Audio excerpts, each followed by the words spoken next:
Hello, everyone, and welcome to another exciting version of Chip Talks podcast. Today, we're going to talk about something that's really near and dear to my heart, and that's autism. We constantly talk about autism. So if you go back and follow this channel, you'll see lots and lots and lots of talks about autism. However, I would say my view of autism is constantly being refreshed, updated, and advanced. Autism is a very, very complicated disease, and its pathology really touches so many different systems that it's an interesting disease to study. And I kind of use it. I know so much about it that I kind of use it as my litmus test when I'm researching other things. So I'll, if I know that something's dysregulated in autism, then it's a good, way to kind of double check other ideas that I might have. So I use autism as a litmus. But what I want to talk to you guys about today really is kind of an update on where we are with, let's say, the pathology of autism, meaning kind of what's really going on, what happened, how does it work? And then I want to talk you guys through some, let's say, warning things or, things that are in our environment that might be contributing to autism and to, let's say, the prevalence of autism. So this is Autism Awareness Month. So we're going to talk a lot about autism this month, but I wanted to start off with kind of what is autism from a really deep dive perspective, but I'll try to keep that 8th grade level. And then what looks to be causal factors or what could, let's say, create, the hijack type situation that we have with autism. So we're going to talk through a couple of those things. Again, these are, just my ideas. This is I'm by no means, sit at the pinnacle of autism research, but I do follow this pretty closely.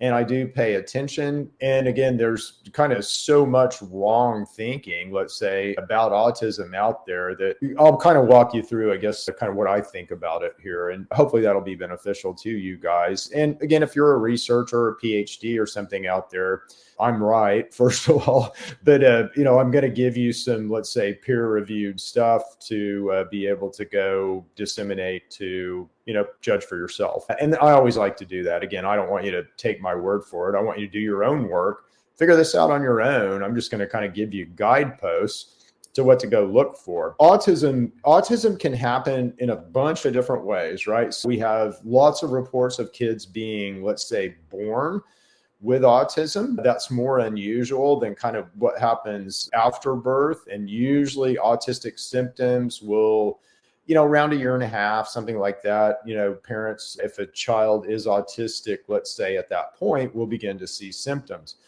A lot of times, very interestingly, a child will develop up until 2 or 3 years old, and then all of a sudden start showing signs of autism. So that just tells us it's, we don't have this figured out, right? We don't know if it's environmental. Meaning something in the environment is causing some kind of conformational change in those people, in those little kiddos, that's kind of creating this autistic situation. So we don't know if it's environmental, and that could be allergic. We don't really know if it's pathogenic. So could it be a bacteria? Could it be a bug? Could it be some kind of fungus or virus? Candida is closely associated with autism. Clostridium is closely associated with autism, which I'll talk about because that's a high possibility. But if you look at causation, so there's a lot of things, let's say, that could cause the particular hijack situation that happens with autism. So we can't really be sure yet. We can't really say, oh, it's that thing or that thing. It could be both of those things causing some common deal, that creates kind of the autism like loop, let's say. We'll talk a little bit at the end about therapies, about kind of how you can break these loops. And there's lots of different ways. If you're an autistic mama, if you have a kiddo, that has autism, if you have autism, there really is no be all end all answer yet. And don't let anybody tell you that there is. We're to the point of figuring out how this works. And once we figure out how all of it works, we'll talk about kind of ways to get in the middle, like let's say of this machine that seems to be autism. I'll talk about that a little bit at the end. Let's dive right in here. So we're gonna talk through some internet type evidence real quick. I want to kind of walk you guys down a little bit of a pathway here. We'll start here in full screen mode because I've got to use my hands. Okay. So the way your endocannabinoid system works is you use again, how do you feed it? You don't feed it with marijuana, you feed it with dietary fats. So as we eat dietary fats, we build things called endocannabinoids.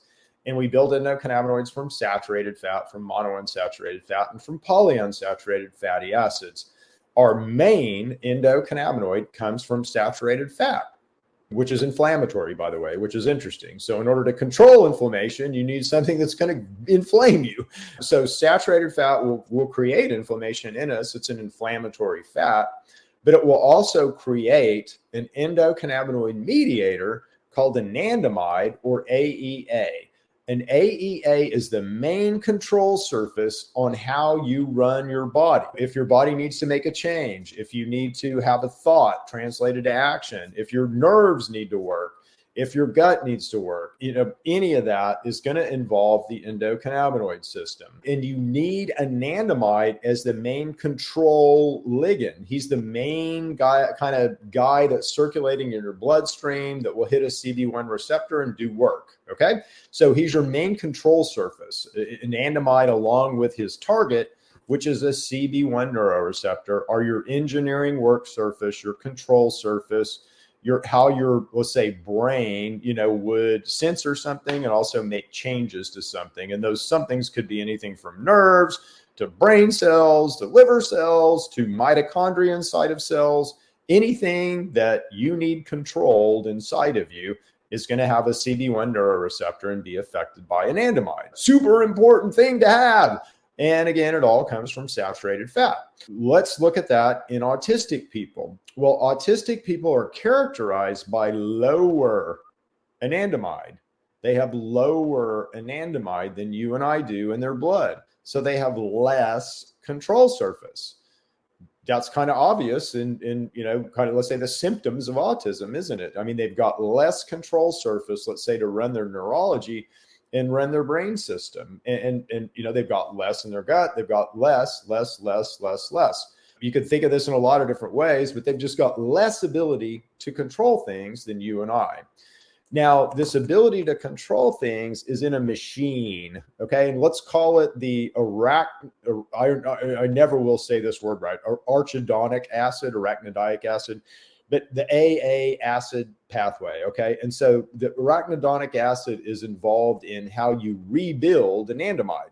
So anandamide will be broken down by something called fatty acid amyl hydrolase into arachidonic acid, and then arachidonic acid will be used to kind of rebuild anandamide. So there's this nice loop that goes on in your endocannabinoid system where you kind of keep this main control guy circulating.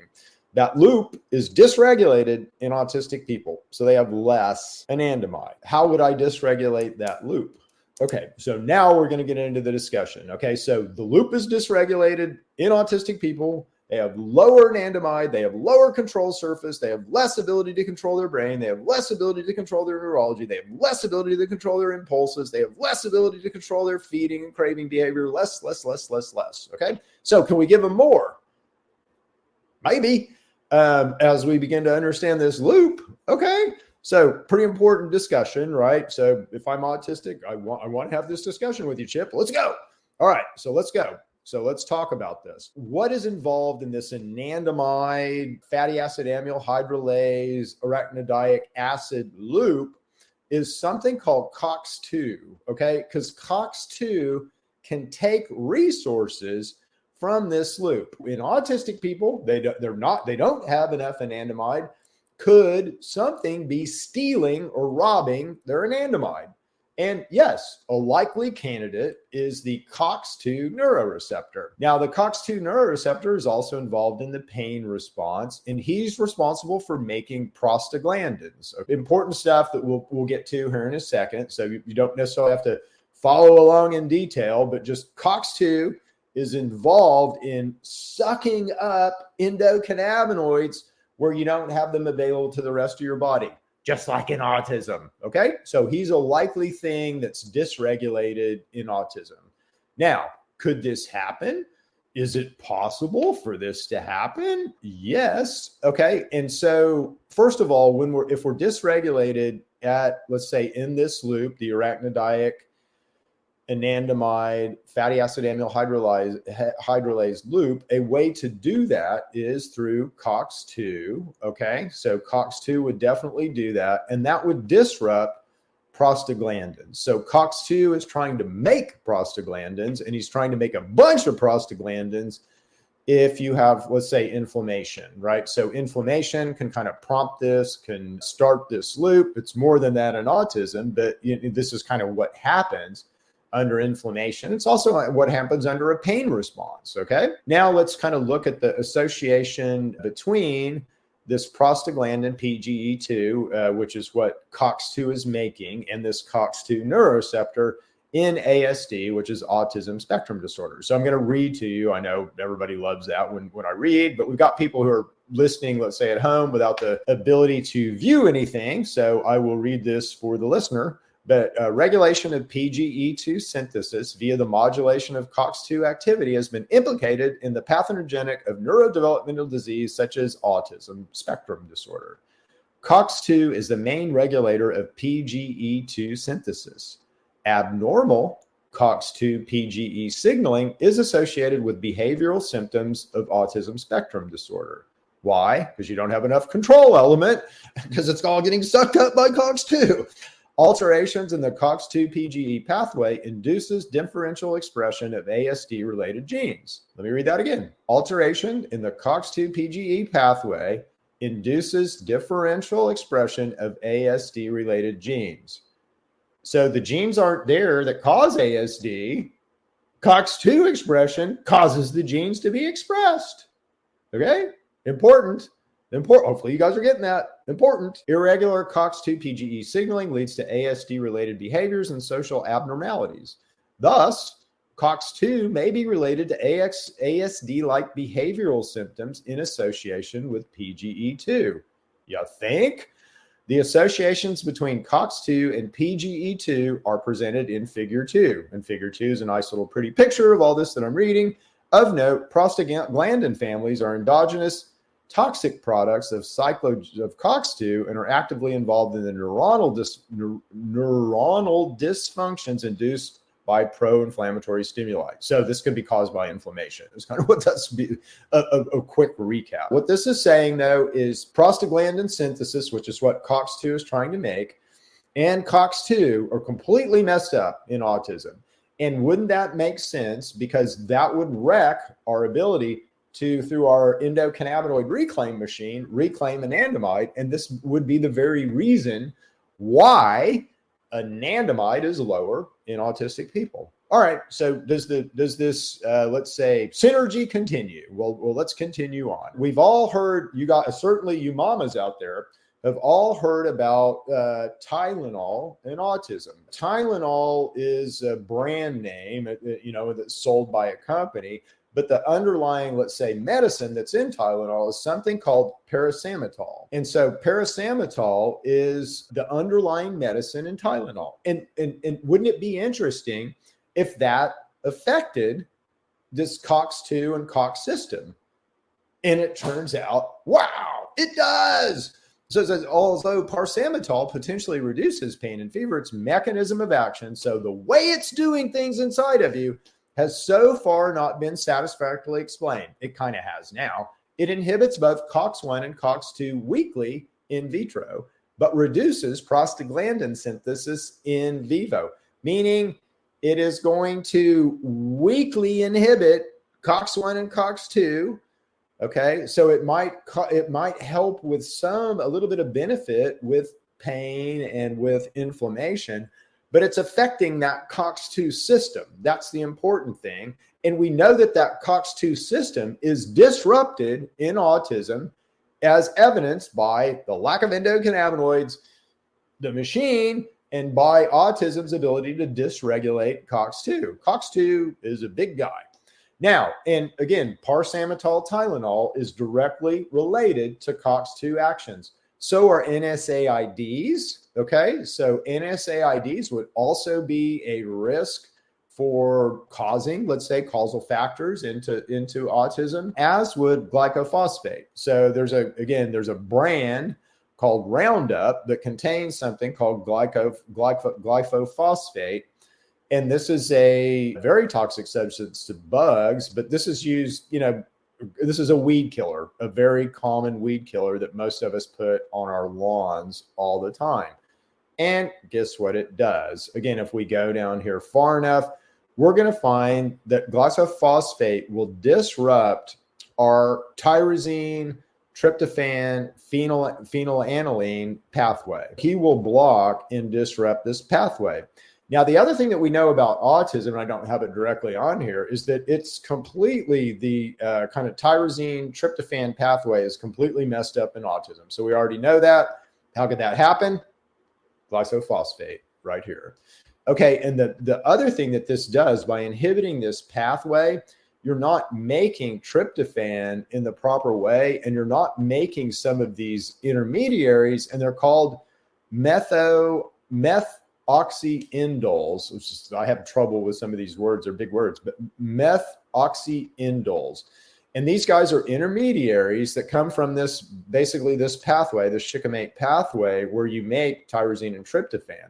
So they're intermediaries that will pop out of this pathway, but they won't if you're exposed to glyphosate. And so are they important, and what do they do?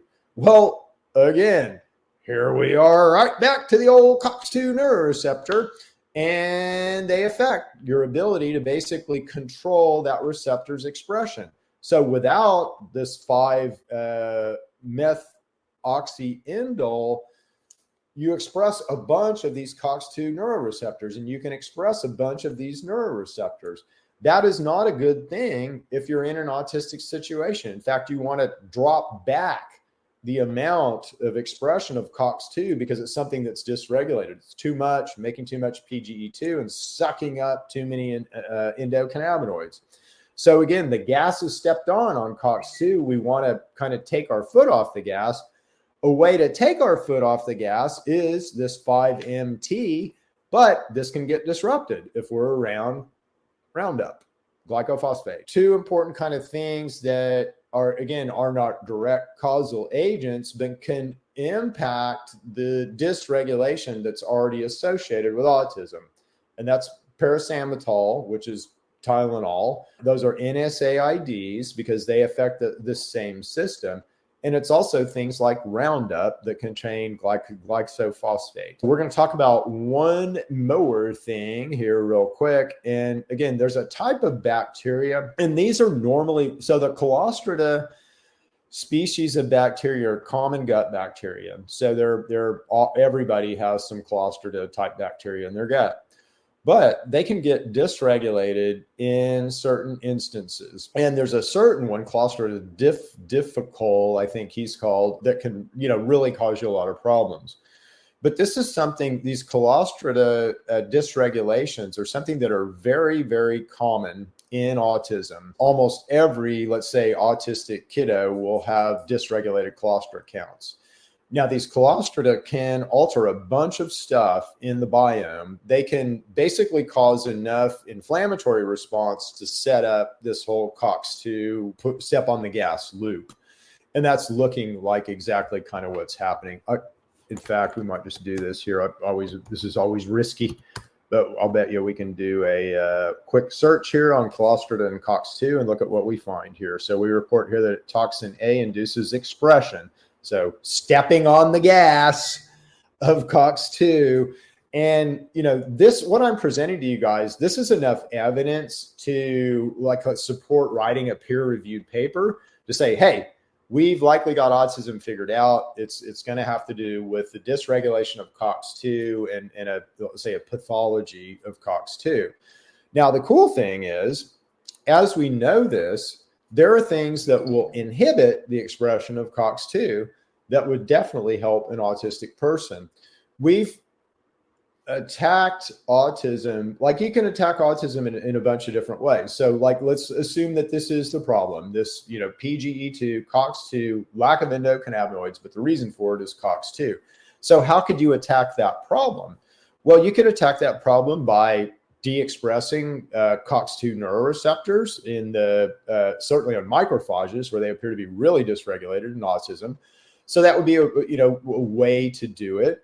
you could attack this problem from the biome. So you could try to re-regulate the clostridium bacteria that are likely the guys stepping on the gas, causing the dysregulation. And you could do that with fiber in a fermenter. Okay. So fiber in a fermenter will begin to turn around a bacterial situation and kind of rewrite, let's say, a dysregulated biome. Another way that you could do this is to, and we'll kind of go back to full screen here, but another way that you could, so again, de-express COX-2, that's going to help this situation. Now, you don't want to do that everywhere because COX-2 is associated with your pain response and your inflammatory response. So you want to do that very selectively and safely. So that's a way to do it. Again, decreasing the amount of Clostridium bacteria in your gut is a way to do it. And you can do that with fiber in a fermenter. Okay. So any, apple cider vinegar and celery. Okay. So fiber in beans and apple cider vinegar. So fiber in a fermenter will begin to correct. It takes a little bit of time, but it will begin to correct an overgrowth of anything really in your biome. It will help your biome kind of correct itself. Avoid like the plague, mamas. Certainly, if you've got a child that is a newborn or a child that's under a year and a half, if you're going to vaccinate that child, absolutely avoid parsamitol. So any of the brand names, Tylenol, Motrin, and avoid NSAIDs.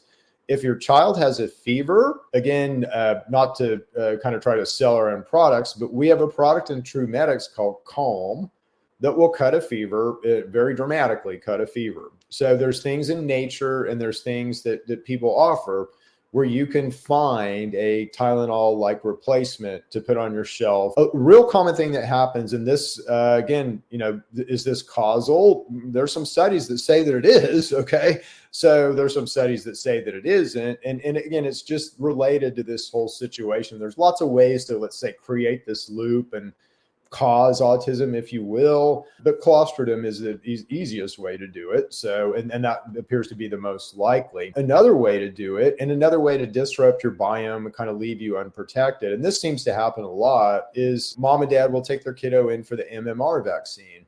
The MMR vaccine, mumps, measles, rubella, and that happens at about a year and a half.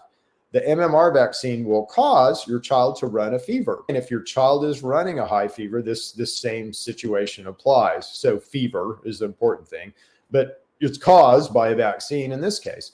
And this is very common. It happens with almost every child, as your child is going to run a 104, 105 degree fever when you get that MMR vaccine, and it's going to freak you out. You're going to think your child is going to die. And they're just reacting. They're having an immune response to that vaccine. Always moms will call the doctor. Doc, my child's running 105. What do I do? Doc will say, rotate Tylenol, Motrin, Tylenol, Motrin, Tylenol, Motrin, parsamitol, parsamitol, parsamitol, parsamitol, NSAID, NSAID. Affecting COX-2.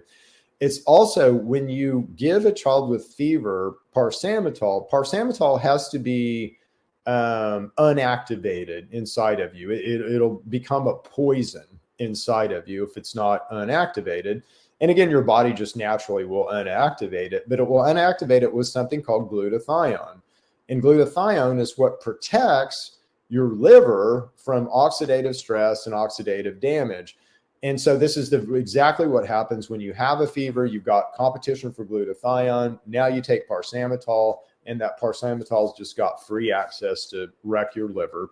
And it hurts the liver in a place where we become dysregulated in our manufacturing of, or basically breakdown of omega-3 and omega-6 fatty acids, which is done by something called delta-6 desaturase. If you can't make or break down omega-3 and omega-6 fatty acids, you will have a whopping immune system need, and you will have to develop, let's say, the things that you need for your immune system from the biome. And this, along with Clostridium, is why autistic folks have such a disrupted biome. It's hard to kind of attack this at the biome. You can slowly go at it with fiber in a fermenter, and there's some other things to do. But anyway, the other thing about autism, I would say, is this. In your body has wind, I guess. It has, let's say, preferences. It'll have switches, and it will set preferences for certain things, based on what you eat, okay? I call this blowing with the wind. And again, your body will also set preferences around time of day.